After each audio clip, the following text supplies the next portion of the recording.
confirmed in the past couple of hours on the Ras Laffan industrial complex, which it says was the target of. दोस्तों, पिछले सिर्फ 12 घंटों में middle east में ऐसा हुआ है जिसने पूरी दुनिया को डरा दिया है। ईरान ने एक साथ कई देशों को निशाना बनाया।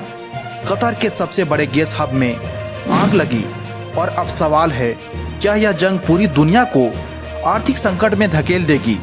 दोस्तों, हालात अब बेहद खतरनाक मोड़ पर पहुंच चुके हैं। जो संघर्ष पहले सिर्फ इजराइल और ईरान के बीच दिख रहा था, अब उसकी लपेट पूरी खाड़ी क्षेत्र तक फैलती दिखाई दे रही है। पिछले 12 घंटों में घटनाएं इतनी तेजी से बदलती है कि दुनिया के बड़े देश भी खुलकर चिंता जताने लगे हैं।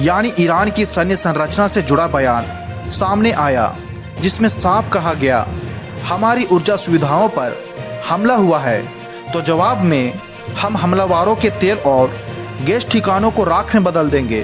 और इसके तुरंत बाद हमला हुआ रास लफैन इंडस्ट्रियल सिटी पर, जो कतर का सबसे बड़ा LNG केंद्र माना जाता है।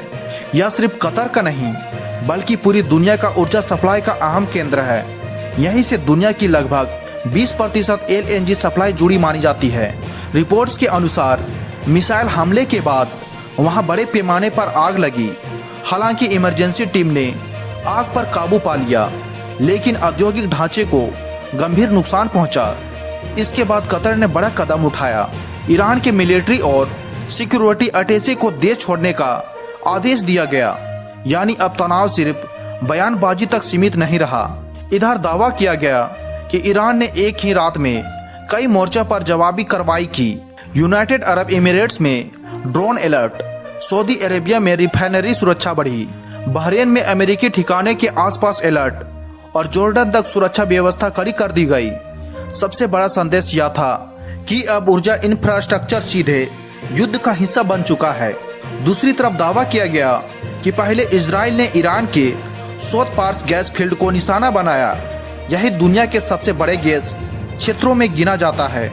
यानी जवाब सीधा था, ऊर्जा पर हमला, ऊर्जा से जवाब। इसी बीच डोनाल्ड ट्रंप का बयान भी चर्चा में आया, जिसमें कहा गया कि इस तरह के हमलों की जानकारी पहले से साझा नहीं थी और आगे ऐसे हमले नहीं होनी चाहिए।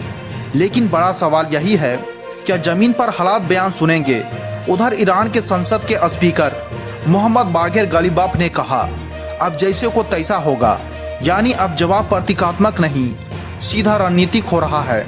रस लाफन पर हमला इसलिए भी बड़ा माना जा रहा है क्योंकि वहां LNG, स्टोरेज, शिपमेंट और निर्यात सब कुछ एक साथ जुड़ा है। अगर यह लंबे समय तक प्रभावित रहा तो असर सिर्फ खाड़ी तक सीमित नहीं रहेगा।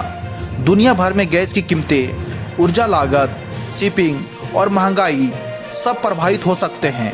अल जजीरा की रिपोर्ट्स में इसे अब तक का सबसे बड़ा ऊर्जा आधारित एस्केलेशन बताया जा रहा है। दूसरी तरफ यूरोप भी चिंतित दिखा।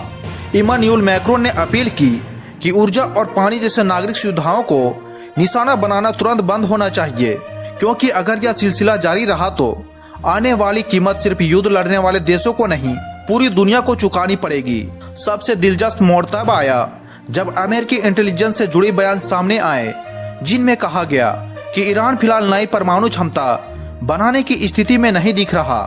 यानी जिस खतरे को आधार बनाकर दबाव बनाया गया, उसी पर अब नए सवाल उठ रहे हैं। और यही वजह है कि अब पूरी दुनिया की नज़र इस बात पर है, क्या यह संघर्ष सीमित रहेगा या फिर तेल, गैस, समुद्री रास्ते और वैश्विक अर्थव्यवस्था सब इसकी चपेट में आएंगे।